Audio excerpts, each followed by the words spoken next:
Vă spunem un bun venit în această seară. Vă spunem bun venit în această seară pentru a treia oară tuturor celor care ați ales ca împreună cu noi să mergem pe urmele Mântuitorului. Așa cum ne-am obișnuit, în seara aceasta vom încerca să mergem pe urmele sale și vom împleti cântările cu rugăciunile și cu mulțumirile aduse la adresa lui Dumnezeu. În această seară, punctele muzicale vor fi susținute de către grupul vocal Reverența.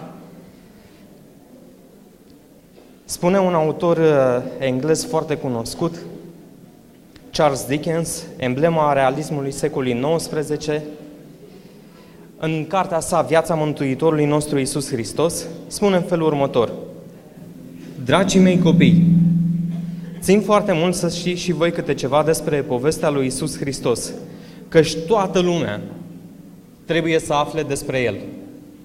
Este unul dintre cei mai cunoscuți autori englezi. Cine este Iisus? Sau ce este Iisus? Atunci când a fost aici pe pământ, pentru unii, Iisus era fiul tâmplarului. Atunci când s-a născut, pentru unii a fost un motiv de bucurie, o împlinire a profeției. Pentru alții a fost un motiv de tulburare. Fariseii și conducătorii religioși vedeau în el un păcătos. Unul care este prieten cu vameșii, care este prieten cu păcătoșii, dar care atrage la el foarte multă lume. Cine este Iisus pentru noi? Sau ce a fost Iisus? Ce a fost Iisus din moment ce toată istoria se măsoară începând de la El și înainte de El? În seara aceasta vom căuta să aflăm un răspuns împreună cu pastorul Ștefan Tomoiagă.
Scăpat din păcat,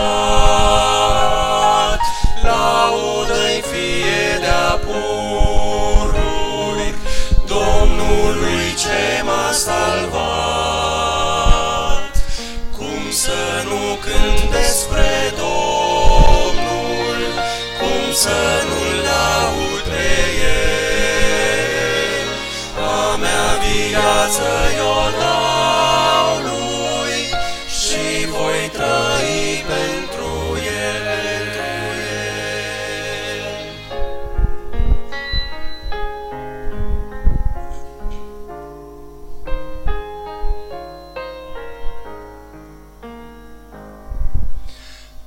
O picătură din harui a fost cu totul de ajuns, doar un cuvânt spus în rugă mi-a dat la toate răspuns.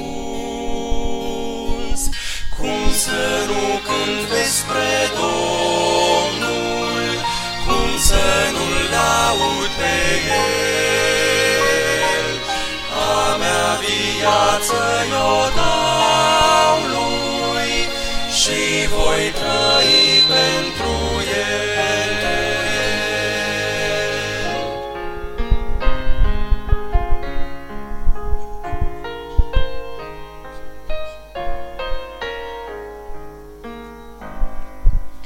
Cel mai frumos dintre toți el al vieții izvor, râuri de dragoste aleasă, din inimă-i se cobor. Cum să nu cânt despre Domnul, cum să nu-l laud pe el? A mea viață i-o dau lui și voi trăi pentru el. Cum să nu cânt despre Domnul, cum să nu-l laud pe el? A mea viață i-o dau lui și voi trăi pentru el.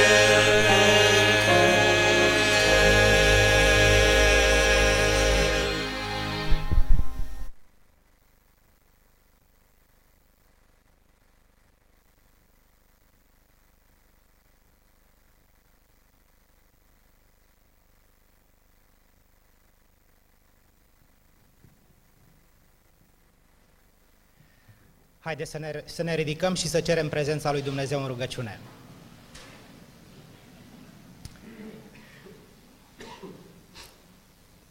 Tatăl nostru bun din ceruri, în aceste clipe de seară venim înaintea Ta prin meritele Domnului Isus, ca să-ți mulțumim pentru că mâna Ta cea puternică a fost cu fiecare dintre noi în această zi.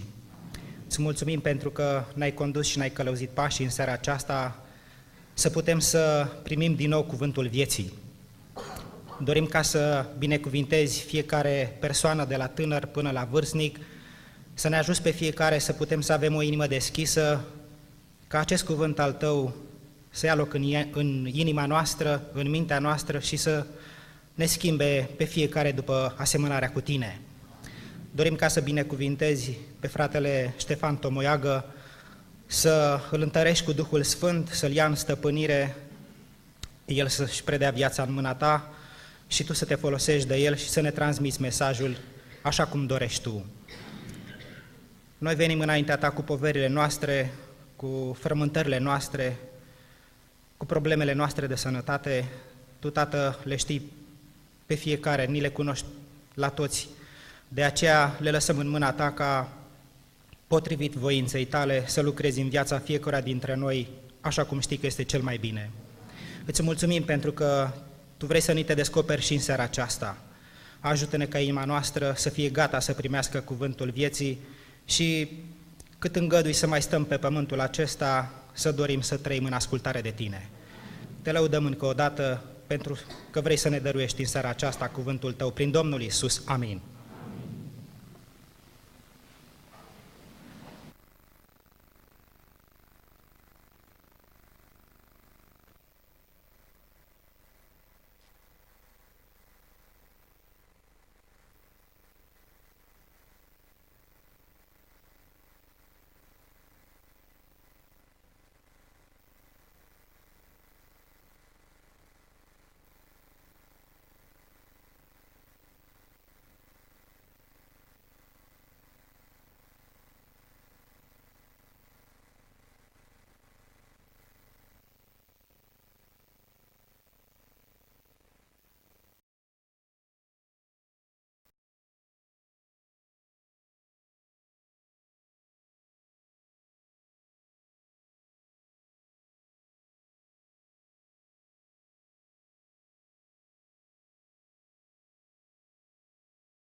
despre El, despre dragostea sa.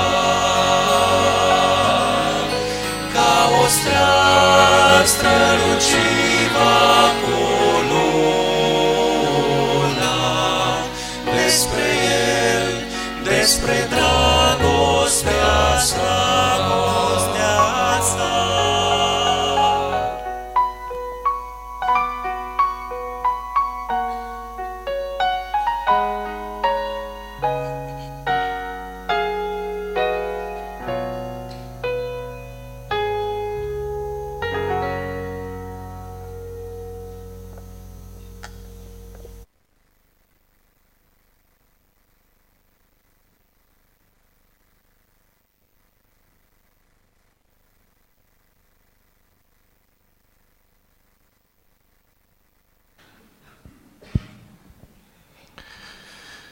Deoarece aseară, în prima seară, anunțam că aveți posibilitatea să solicitați cereri de rugăciune, am primit o serie de cereri din partea dumneavoastră și acum este momentul să înălțăm înaintea Domnului cererile noastre pentru ceea ce avem nevoie.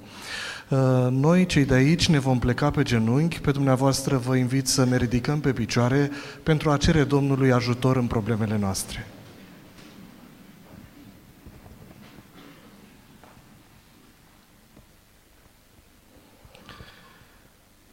Tatăl nostru care ești în ceruri,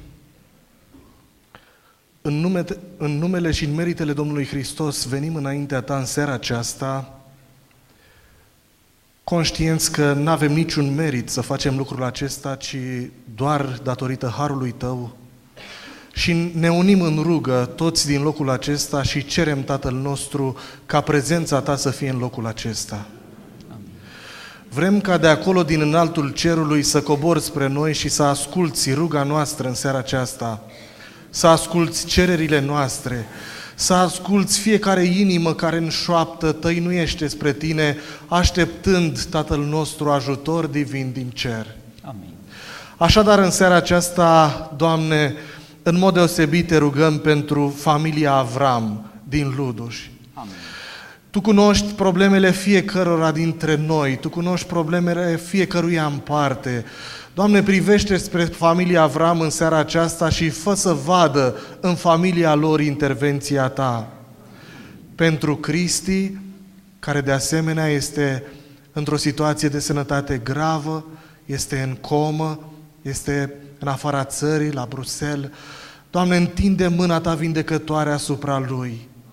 Ne-ai învățat în Scriptură și avem asigurarea în baza Scripturii că atunci când ai fost pe pământ, ai vindecat, ai alinat suferințele oamenilor. Fă ca și Cristi să simtă alinarea aceasta în seara aceasta. De asemenea, pentru Ileana din nordul țării, Doamne, cunoști și situația ei, treci prin inima ei, treci prin casa ei și rezolvă problema pe care o are de sănătate. Amin. De asemenea, Doamne, am primit și din locul acesta aseară cererea fierbinte a unei mame pentru fiul ei, pentru sănătate, dar cu atât mai mult cere și strigă către Tine în seara aceasta ca fiul ei să se întoarcă la Tine. O, Doamne, primește ruga fiecărei mame din locul acesta care are dorința pe suflet pentru fiică, pentru fiu, de a se întoarce de pe drumul greșit și de a se întoarce la Tine. Continuăm, Tată bun, să-ți mulțumim pentru că în Iisus Hristos ne-ai încurajat să cerem orice vom avea nevoie și să punem la piciorul crucii dorințele și nevoile noastre, iar Tu ai promis că vei răspunde după atot știința și atot puterea Ta. De aceea punem înaintea Ta, cu această ocazie, familia Doamnei Ana, care dorește această Doamnă să Te ocupi într-un mod special de ea și de familia dânsei. Amin. Tu, bunule Tată, care încă de la început ai binecuvântat familia omenească, Tu care știi problemele cu care se confruntă familiile noastre, Te rugăm frumos să intervii în această situație și să răspunzi și să aduci binecuvântare, să aduci mângâiere și să aduci speranță în casa lor și în inimile lor. Amin. Continuăm să te rugăm, Tată bun, pentru acea bunică care poartă în inima ei pe cei 2 nepoți, care sunt dependenți de vicii, iar bunica cu încredere strigă la Tine după ajutor și noi ne unim și Te rugăm ca să asculți ruga acestei bunici și să răspunzi, Doamne, să dai putere acestor tineri ca să întoarcă spatele pentru totdeauna a tot ceea ce îi ține departe de Tine, tot ceea ce le strică sănătatea, conștiința, dă-le putere să dorească mai mult, o sănătate deplină și o încredere deplină în Tine. Amin. De asemenea, Tatăl nostru, continuăm ruga noastră și Te rugăm în seara aceasta pentru Calea, Ionela și Stelica. Dacă sunt probleme de sănătate fizică, Doamne, Tu care ne-ai creat pe fiecare și în care avem încrederea că poți să întreții și viața noastră mai departe și să ne vindeci de bolile noastre, Doamne, intervino și în cazul dumnealor. Amin. Și fă, Tatăl nostru, ca sănătatea fizică care lipsește acum să fie primită cu încredințare din partea Ta. Și cu atât mai mult dacă este nevoie și de sănătate spirituală, Doamne, știm că tot la Tine găsim vindecare și față de păcatele noastre. Intervino în viețile noastre și oferă-ne atât vindecarea fizică, cât și vindecarea spirituală. De asemenea, pentru Mirea Florin, care are nevoie de sănătate, Doamne, Tu care cunoști fiecare diagnostic în parte, Tu care cunoști fiecare boală și cauzele ei, întinde-ți mâna de mare medic și alină suferința lui. Amin.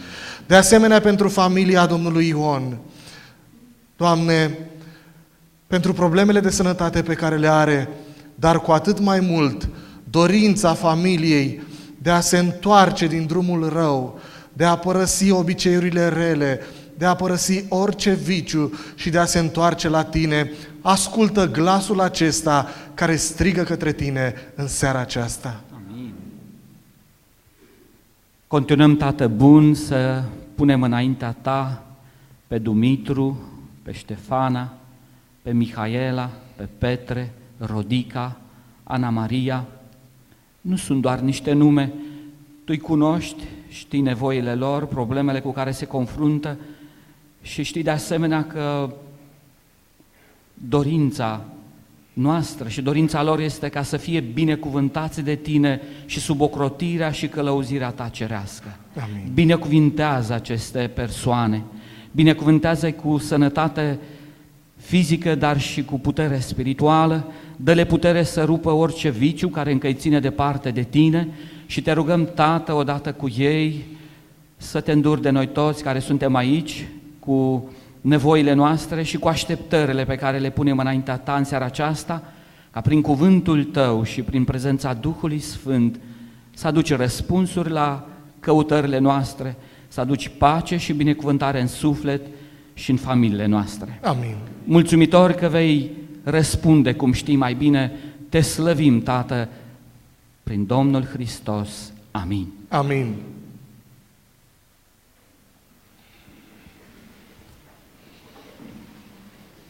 Luăm loc.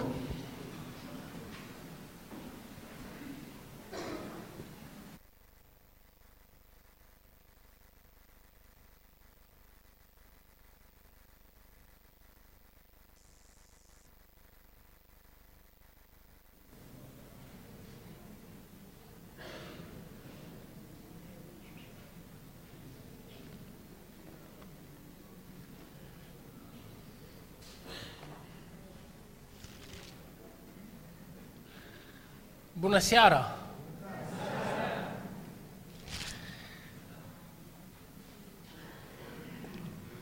Cu câți m-am întâlnit aseară? Ia să vedem. Hai să văd cine n-a ridicat mâna ca să pot să pun următoarea întrebare. Cu cine nu m-am întâlnit aseară? Cine este pentru prima dată aici? Mulțumesc frumos! Fiți bineveniți la programul Pe urmele Lui. Și pentru că aseară vă spuneam că vă voi spune în fiecare seară ceva despre mine, am născut undeva în Maramureș, iar acolo lumea nu se salută cu bună dimineața sau bună seara. Nu spun că e bine sau rău, spun o realitate. Oamenii când se întâlnesc pe stradă, se salută în felul următor. Primul care dorește să salute spune, lăudăm pe Iisus. Și celălalt care răspunde în felul următor, în veci amin. Și m-am gândit să vă spun salutul acesta deoarece în seara aceasta vorbim despre Iisus Hristos. Așa că dacă îmi permiteți, v-aș saluta în felul ăsta, lăudăm pe Iisus. Mulțumesc frumos! Pentru câteva secunde ați fost maramureșeni. Vă invit să cântăm imnul pe care l-am învățat aseară, sau am început să-l învățăm aseară, și anume imnul Eram pierdut de tatăl meu, imnul care m-aș bucura dacă va fi în mintea dumneavoastră, nu numai în această săptămână, ci și în perioada care va urma. Așa cum stăm, aș vrea să-l cântăm împreună. Ne ajută și băieții. Eram pierdut de tatăl meu. Este un imn foarte frumos. Vă invit ca așa cum stăm să cântăm cu toții.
Ne vom întâlni aici timp de 8 seri, suntem deja la seara a doua, și se spune așa, că nota 10 este a lui Dumnezeu.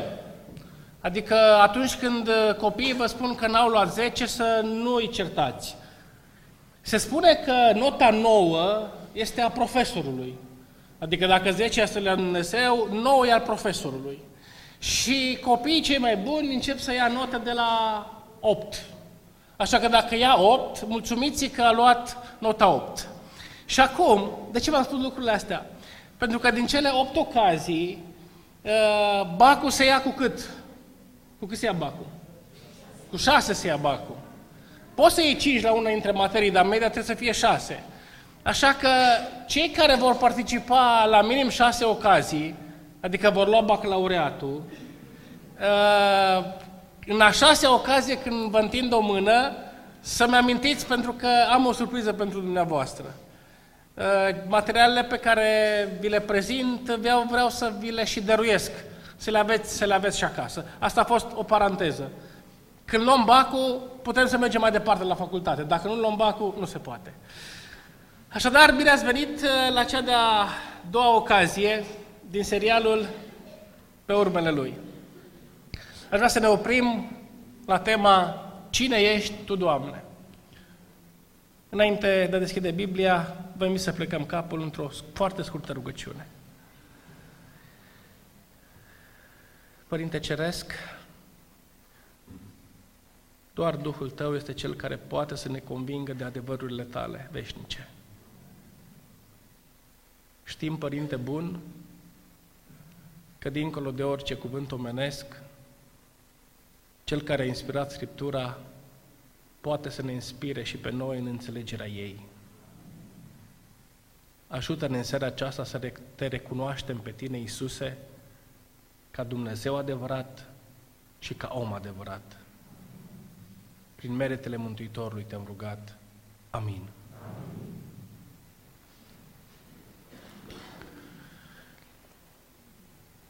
Faptele Apostolilor are undeva la 26-28 de capitole, iar noi ne întâlnim doar de 8 ori. Așa că nu vom putea merge într-un ritm lent, luând un capitol în fiecare seară. Așa că în seara aceasta vom face un pas mare. Vom face un pas atât de mare încât vom ajunge până la Faptele Apostolilor, capitolul 9. Și de aici, din capitolul 9, aș vrea să citim câteva cuvinte, începând de la versetul 3. Pe drum, când s-a apropiat de Damasc, deodată a strălucit o lumină din cer în jurul lui. El a căzut la pământ și a auzit un glas care zicea: Saule, Saule, pentru ce mă prigonești? Cine ești tu, Doamne? A răspuns el. Și Domnul a zis: Eu sunt Iisus pe care îl prigonești. Versetul 6. Tremurând și plin de frică, el a zis: Doamne, ce vrei să fac? Scoală-te, i-a zis Domnul. Intră în cetate și ți se va spune ce trebuie să faci. Așadar, mă invit să facem cunoștință cu Saul din Tars, viitorul apostol Pavel, despre care știm atât de multe lucruri și, în mod special, știm atât de multe cuvinte scrise de el. Era din seminția lui Beniamin, era născut ca cetățean roman în Tars. Tarsul era un centru de învățământ, era un membru zelos al partidei fariseilor, al Sinedriului, era familiarizat cu sistemele filozofice grecești și acestui tânăr care se părea că are un viitor strălucit în față, îi se dă autoritatea oficială de a persecuta pe creștini. Se pare că a fost martor la judecarea și la condamnarea lui Ștefan, primul martir.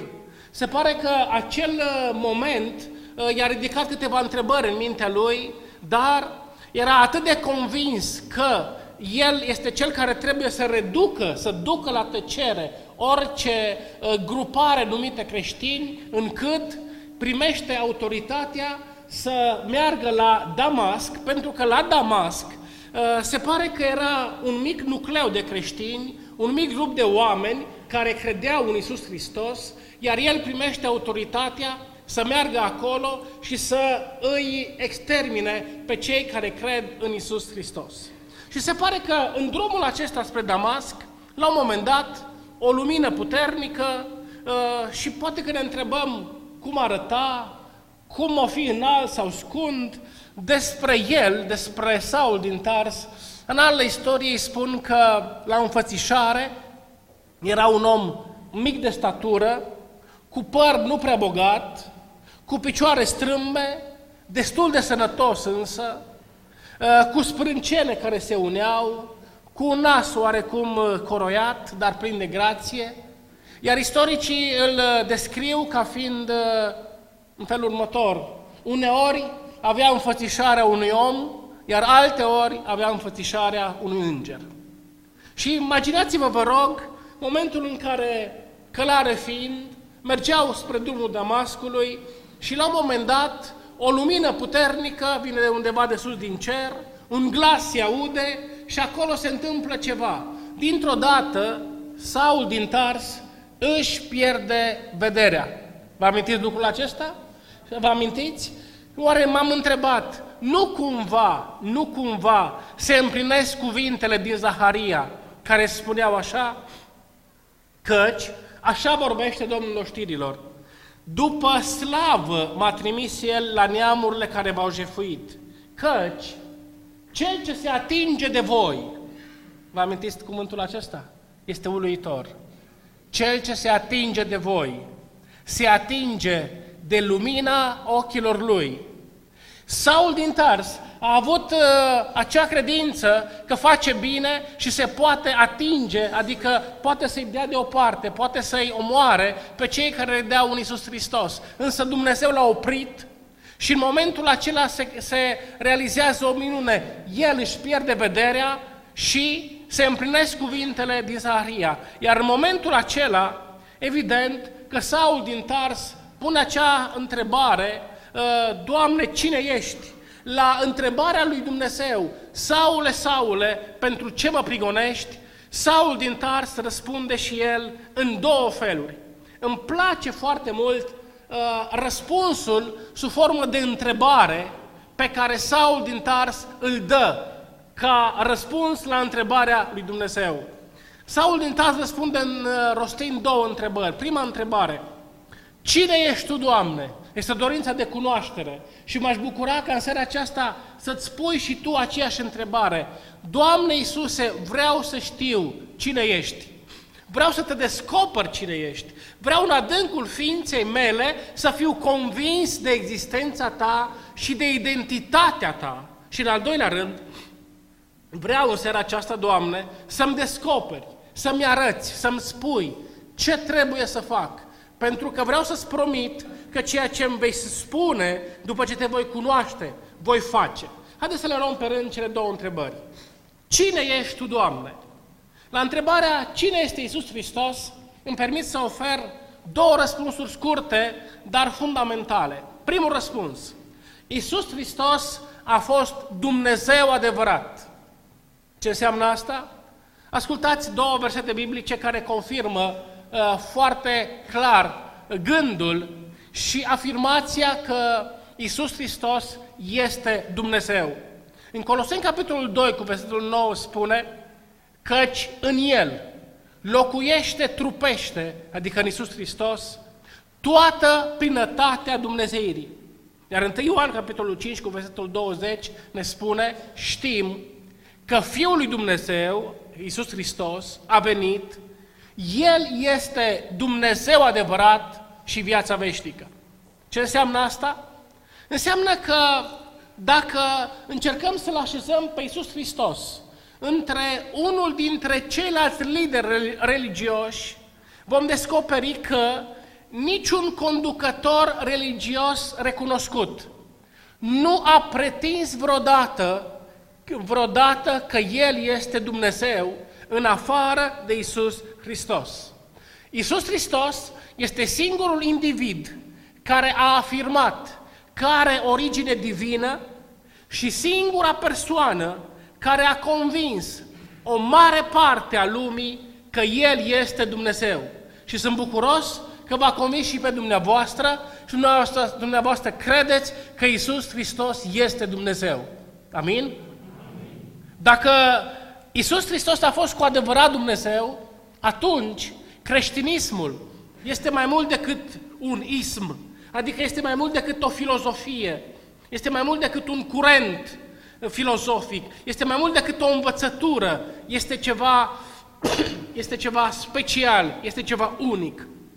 De fapt, Walter Wink are puterea să recunoască spunând: Iisus este atât de unic încât, dacă n-ar fi trăit niciodată, nu eram în stare să-l inventăm. Iar marele om de știință, Albert Einstein, a primit la un moment dat o întrebare. O întrebare oarecum grea, la care omul totuși a răspuns foarte simplu. În ce măsură ați fost influențat de creștinism? Iar renumitul om de știință răspunde: nimeni din omenire, nici măcar un om, n-a vorbit atât de dumnezeiește ca el. De aceea cred că Iisus Hristos a venit de la Dumnezeu. Am o întrebare. De fapt, întrebarea aceasta a pus-o și Mântuitorul Iisus Hristos. Cine zic oamenii că sunt eu? Marele Napoleon are puterea să răspundă: cunosc oamenii și vă spun că Iisus Hristos nu a fost doar un om. Mințile superficiale văd o asemănare între Iisus Hristos și întemeietorii altor religii. Însă, în Hristos, spune Napoleon, totul mă uimește. Spiritul său mă înfioară, iar voința sa mă pune la încurcătură, mă pune în încurcătură. Acest om, acest Iisus este divin. Asta pot să spun despre El. Dar dumneavoastră, cum răspundeți la întrebarea: cine zic oamenii că sunt eu? Dumneavoastră, cine ziceți că este Iisus Hristos? Vă amintiți? Această întrebare Mântuitorul le-a pus-o ucenicilor, iar ucenicii, într-un fel sau altul, au încercat câteva răspunsuri. Și unul a spus, vă amintiți ce a spus Ioan Botezătorul? Iată, mielul lui Dumnezeu, care ridică păcatul lumii, s-a auzit de sus din cer, acolo unde Ioan Botezătorul pregătea botezul lui Iisus. Petru are puterea să spună: tu ești Hristosul, Fiul Dumnezeului celui viu. Iar Toma, acel necredincios, în momentul în care vede semnele în palmele Mântuitorului, are puterea să recunoască și să spună: Domnul meu, Dumnezeul meu, în tine cred, acum cred că tu ești Dumnezeu, pentru că ceea ce ai făcut tu n-a făcut nimeni. Cine zic oamenii că sunt eu? Este întrebarea pe care Iisus Hristos o repeta mereu și mereu. Martirul Ștefan așa se adresează: Doamne Iisuse! Iar acest Saul din Tars, viitorul Pavel, în momentul în care scrie, se raportează la cel cu care s-a întâlnit pe drumul Damascului în felul acesta: Marele nostru Dumnezeu și Mântuitor, Iisus Hristos. Iată de ce afirm că Dumnezeu este Cel care a coborât prin Iisus Hristos, iar Iisus Hristos este Dumnezeu.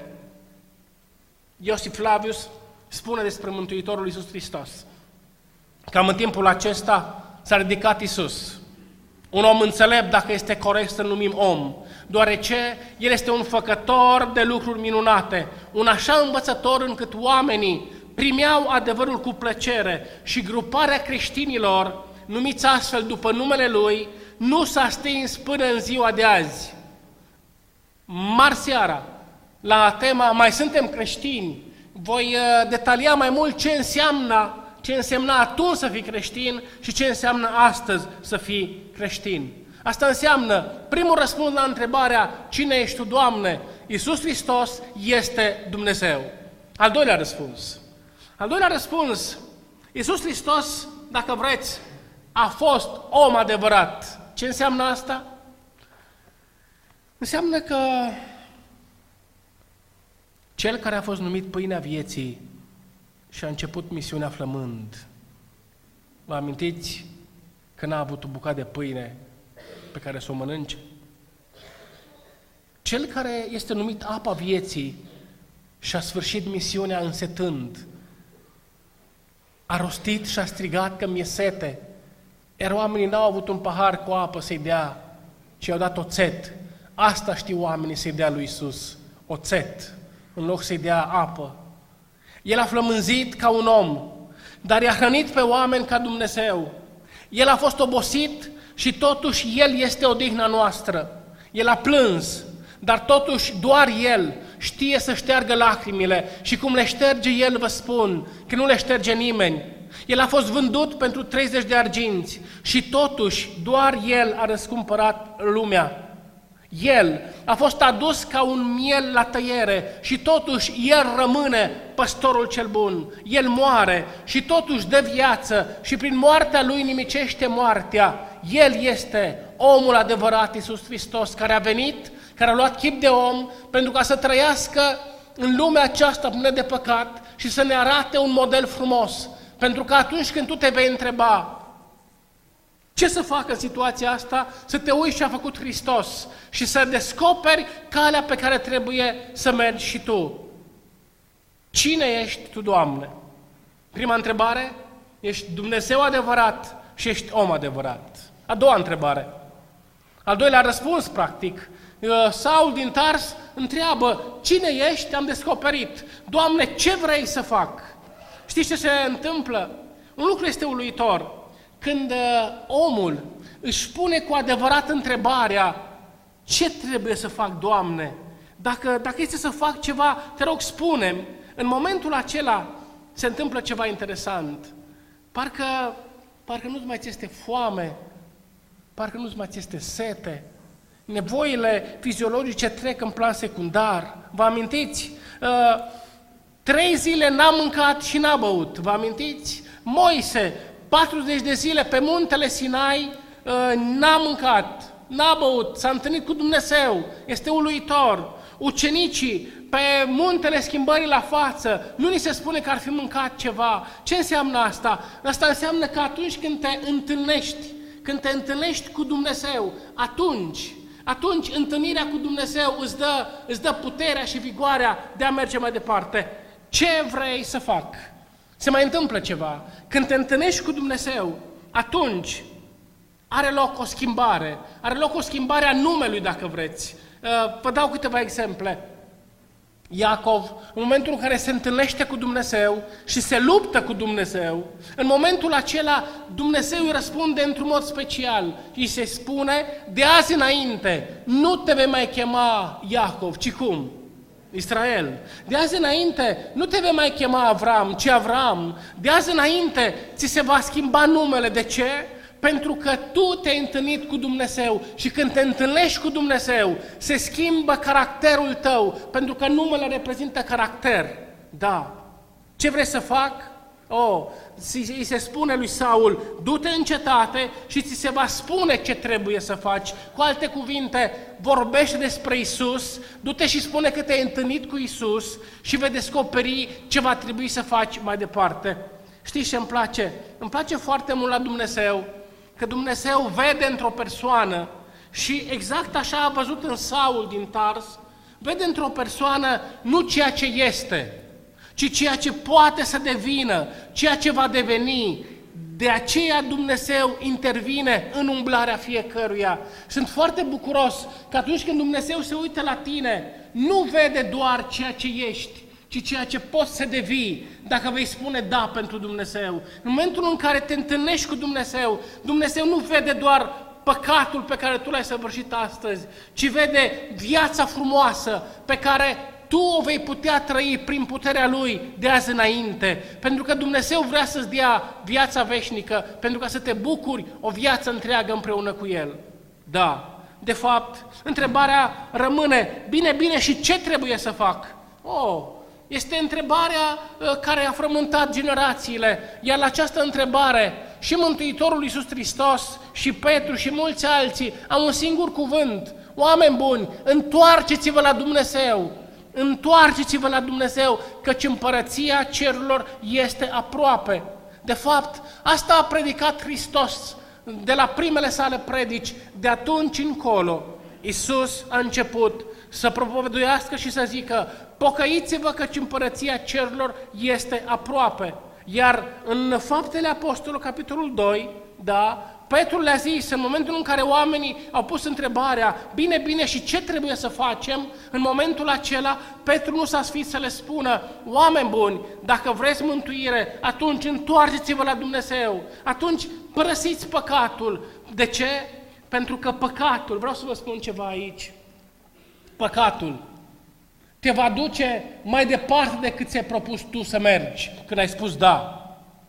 Păcatul îți va lua o plată mai mare decât ți-ai propus tu să dai inițial.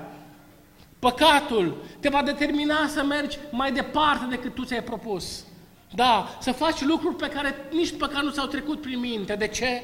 Pentru că păcatul nu se mulțumește cu puțin. Și în momentul în care te ademenește și tu spui da, vreau să te asiguri că diavolul te va ispiti și te va provoca și te va invita să mergi mai departe. Și încă un pas, și încă un pas, și încă un pas. Până unde? Până la nenorocire, până la pierzare veșnică. Acolo vrea să ne ducă cel rău, din păcate. Iar Mântuitorul spune: dacă vreți mântuire, întoarceți-vă la mine. Numai că nouă ni se întâmplă astăzi altceva. Ioan Gură de Aur are puterea să recunoască și să spună: să-ți fie rușine de păcat, nu de mărturisirea lui. Însă Satana a schimbat rânduiala aceasta și a dat păcatului încredere, iar pocăinței rușine. Și parcă rostim cu sfială cuvântul pocăință, dar parcă rostim cu o anumită emfază cuvântul păcat. Parcă păcatul este la modă, dar pocăința este ceva dat deoparte. Așadar, pocăiește-te! Pocăiește-te în inteligența ta, ca și Saul din Tars. Pocăiește-te în inima ta, ca și Simon Petru. Pocăiește-te în conștiința ta, ca și David. Pocăiește-te în neprihănirea ta, ca și Iov. Pocăiește-te în faptele tale, ca și Nicodim. Pocăiește-te în comportamentul tău, ca și samariteanca. Pocăiește-te în răutatea ta, ca și tâlharul de pe cruce. De unde știi că te-ai pocăit? De unde știi că te-ai întors la Dumnezeu? Ascultați ce spune Vasile cel Mare. Cel mai sigur semn al păcătosului pocăit este ura și dezgustul pe care îl simțim față de toate păcatele, în așa fel încât dorim mai bine să murim decât să păcătuim de bunăvoie înaintea lui Dumnezeu. Ce înseamnă asta? Înseamnă că atunci când te-ai întâlnit cu Hristos, nu mai poți să trăiești viața mizerabilă pe care ai trăit-o înainte.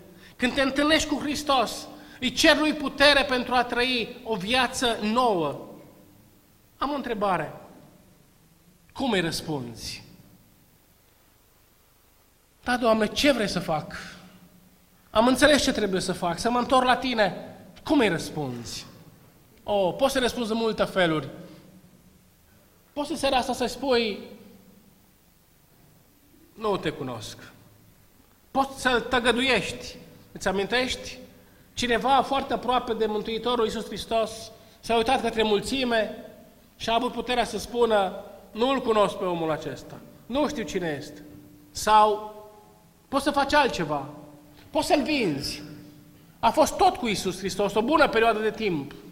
Și în momentul în care, în loc să aibă puterea să spună: da, este Mântuitorul meu, este Cel în care cred cu adevărat, în loc să spună astea, spune altfel. Știți ce a spus?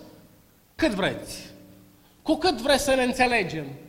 Cât? 30 de arginți? Cât îmi dați ca să vi-l dau în mâinile voastre? Dacă pentru Iisus Hristos au dat atât de puțin, dacă doar la 30 de arginți l-ai evaluat munca pe o zi, mă întreb, oare pe tine cu câte va evalua? Nici pe departe. Să nu te aștepți să fie evaluat la un preț mai mare, dacă pentru Mântuitorul Iisus Hristos i s-au propus doar 30 de arginți. Cum îi răspunzi? Poți să spui altfel. Poți să spui să iei ceva apă, să te speli pe mâini frumos și să spui treaba voastră. Ce se va întâmpla cu toată lumea, se va întâmpla și cu mine. Am auzit foarte des expresia aceasta. Nu cred. Sau poți să spui altfel. Poți să spui exact ceea ce Saul din Tars a spus. Doamne, ce vrei să fac? Iar dacă glasul lui Dumnezeu îți va vorbi în seara aceasta și îți va spune ce trebuie să faci, atunci cere de la Dumnezeu putere să faci ceea ce Dumnezeu îți va spune că trebuie să faci. Să mergi pe drumul pe care Dumnezeu îți cere ca să mergi. Da. Dacă în seara aceasta ai auzit acel glas al lui Iisus, acel glas al asigurării, care spune foarte frumos, nu te teme, eu voi fi cu tine, dacă vei trece prin foc, nu te va arde, dacă vei trece prin ape, nu ți se va întâmpla nimic, eu îți promit că voi fi alături. Dacă ai auzit acel glas al iubirii care vine de sus din cer și care spune atât de frumos, te iubesc cu o iubire veșnică, de aceea îți păstrez bunătatea ta, te cunosc pe nume, ești al meu, știu despre tine, tu ești singurul tu care a trăit vreodată, te știu pe nume, îți cunosc până și perii din cap, fiecare gest pe care îl faci ți-l cunosc, fiecare gând care îți trece prin mintea ta ți-l știu, da, te iubesc cu o iubire veșnică. Dacă ai auzit acel glas al speranței care spune atât de frumos, vă dau un viitor și o nădejde, vreau ceva frumos pentru voi. Dacă ai auzit poate acel glas al cercetării, pentru ce mă prigonești? Atunci, întreabă-te. Mesajul Mântuitorului Iisus este foarte frumos, care spune, eu sunt și prieten, și soră, și mamă, numai poartă-te sincer cu mine. Tu ești pentru mine totul. Ce mai vrei încă? Eu sunt și frate, eu pot să fiu mamă, pot să fiu tată, eu pot să fiu casă, eu pot să fiu hrană, eu pot să fiu haină, eu pot să fiu temelie. Tot ce vrei îți sunt. Ca să nu ai lipsă de nimic, eu voi fi în serviciul tău. Când am venit să slujesc, am venit să te slujesc pe tine, nu să fiu slujit. Eu sunt și prieten, numai poartă-te sincer cu mine. Tu ești pentru mine totul. Ce mai vrei încă? Un mare bogătaș a murit. Și fiindcă nu avea urmași, că singurul copil murise de vreme, și fiindcă nu s-a găsit niciun testament, mobila, tablourile și o seamă de lucruri casnice au fost puse la licitație în ziua respectivă s-au adunat mulți oameni pentru că au văzut lucruri de calitate și pentru că și-au dat seama că pot să cumpere niște lucruri bune la niște prețuri mici. În sala unde urma să aibă loc licitația, a intrat la un moment dat și o bătrânică.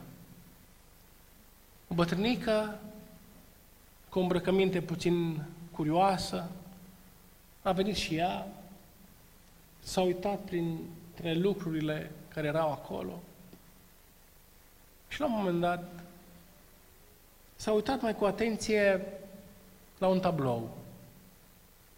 La un tablou care însemna un portret. În momentul în care a venit rândul și tabloul a fost ridicat de către cel care conducea licitația, a spus, cine dorește tabloul acesta? Nimeni n-a ridicat mâna, dar acolo, din capătul sălii, bătrânica îmbrăcată mai sărăcăcios, ridică și ea mânuța.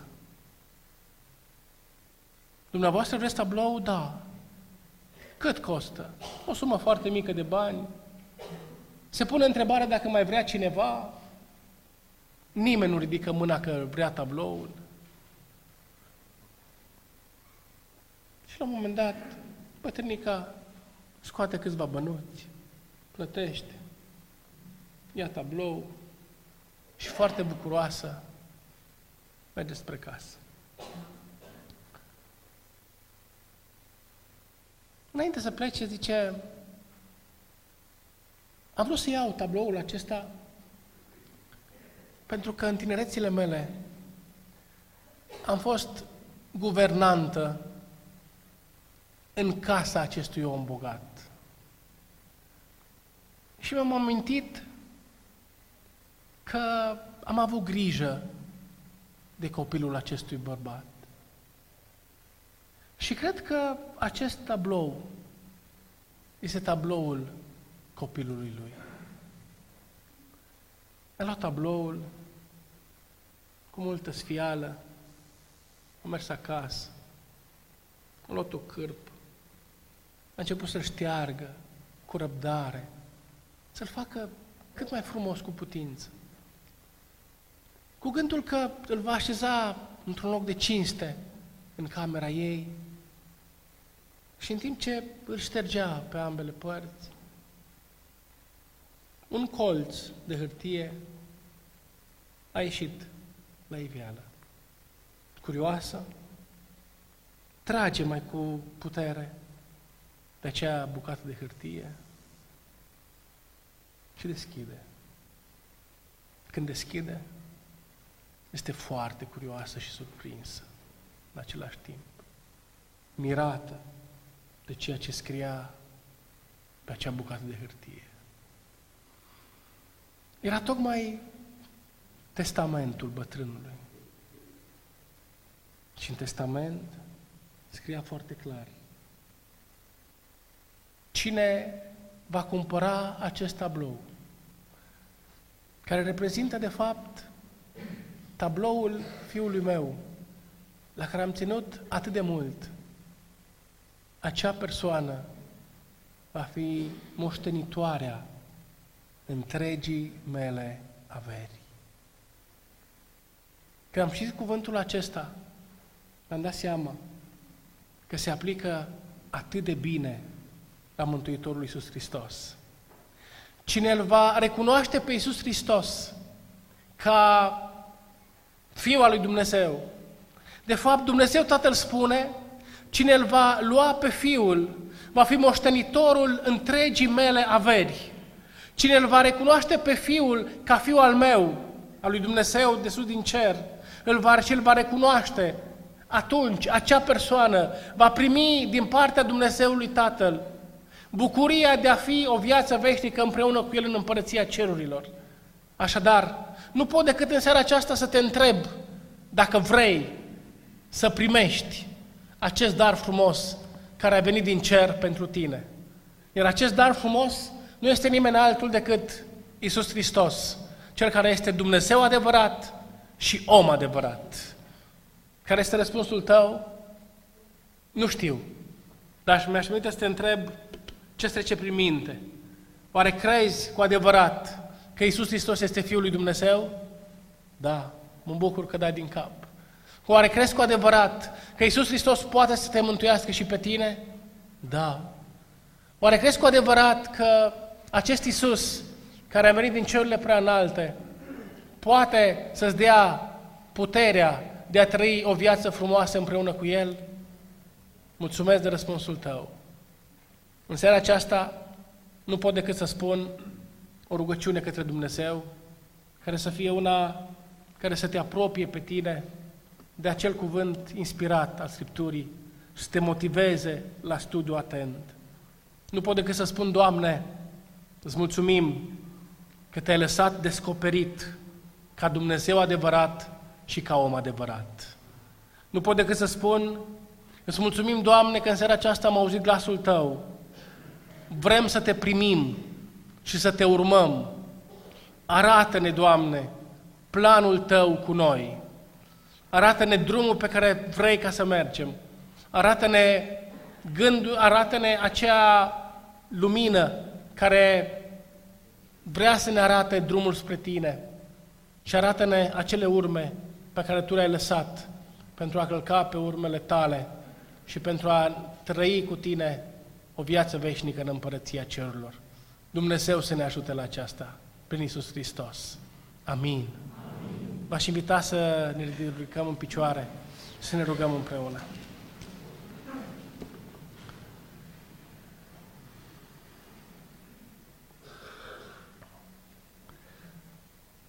Tatăl nostru care ești în ceruri, este o bucurie specială pe care o trăim în locul acesta atunci când Duhul Tău cel Sfânt este prezent aici. Îți mulțumim că vrei să ne înveți din cuvântul Tău. Îți mulțumim că Te-am descoperit pe Tine, Iisuse Hristoase, ca singurul Dumnezeu adevărat, ca singurul Mântuitor adevărat, ca singurul Salvator, care vrei să schimbi din viețile noastre, să faci niște vieți frumoase care să Te laude pe Tine. Te rog, Părinte, în numele Mântuitorului Iisus Hristos, coboară binecuvântarea Ta peste oamenii aceștia. Sfințește prin adevărul Tău. Dă-le puterea să creadă în Tine, să Te aleagă pe Tine ca singurul lor salvator și în felul acesta să se bucure de o viață veșnică împreună cu Tine. Pentru durerile lor, fii-le, Doamne, mângâiere. Pentru singurătatea lor, fii-le, Doamne, Cel care se apropie de ei și nu-i lasă singuri. Pentru durerile lor, fii Tu Cel care să alini durerile lor într-un asemenea mod încât să Te simtă, să Te iubească și să Te laude pe Tine, Doamne. Îți mulțumim că ne vei însoți în drumul acesta, către drumul care duce către Împărăția Cerurilor, că la capătul ei ne vei aștepta pentru a ne da în dar viața veșnică și îți mulțumim că ai murit pentru noi, că ai înviat pentru noi, că Te-ai înălțat la Tatăl pentru noi, că mijlocești pentru noi și că ne aștepți ca să fim împreună cu Tine în Împărăția Cerurilor. Te lăudăm prin Iisus Hristos. Amin.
strâns, Domnul meu le-a purtat, pentru mine a plâns.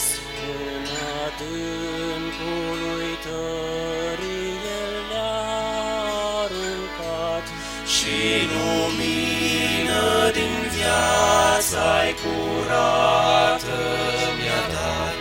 Domnul meu,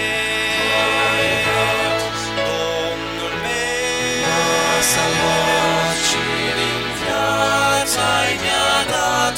Domnul meu.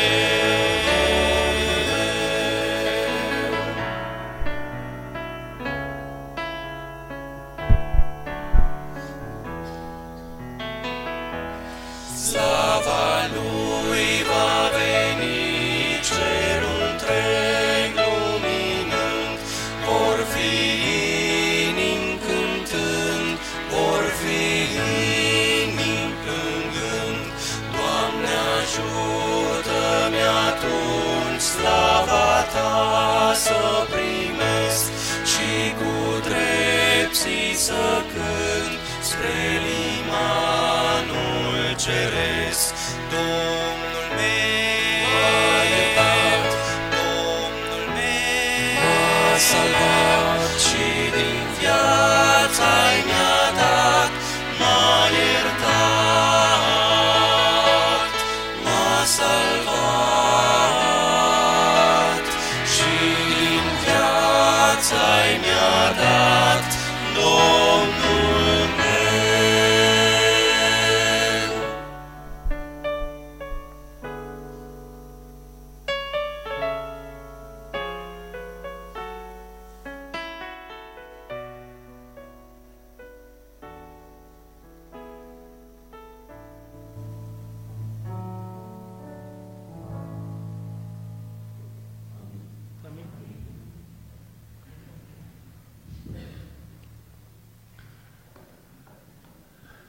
Câți dintre dumneavoastră au trebuit să se îmbrace cel puțin o dată în viață în negru și să conducă la mormânt pe cineva drag? O întrebare retorică. Fiecare dintre noi am avut experiența aceasta. Mâine seară vă voi spune cât am plâns atunci când cineva drag și-a încheiat alergarea. Dacă ți s-a întâmplat să duci pe cineva drag la mormânt,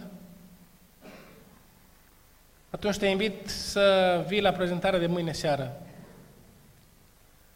cu titlul Bucuria morții. Știu că sună contrastant. Știu că moartea nu poate să fie asociată cu bucurie. E adevărat. Titlul doar își propune să provoace pentru a înțelege de fapt că învierea lui Hristos poate să ne aducă bucurie și speranță, chiar și în situația când va trebui să ne despărțim de cineva drag. Vă aștept mâine seară la 6:30 la tema Bucuria morții. Vom descoperi un lucru extrem de important, cum se raportau primii creștini la moarte. Cu cine mă întreb mâine seară? Mulțumesc frumos! Să nu ridicați mâna dacă nu veniți.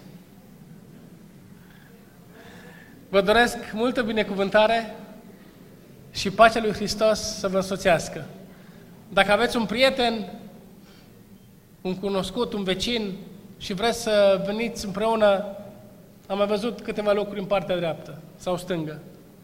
Vă doresc multă binecuvântare și pacea lui Hristos să ne însoțească pe toți. Amin.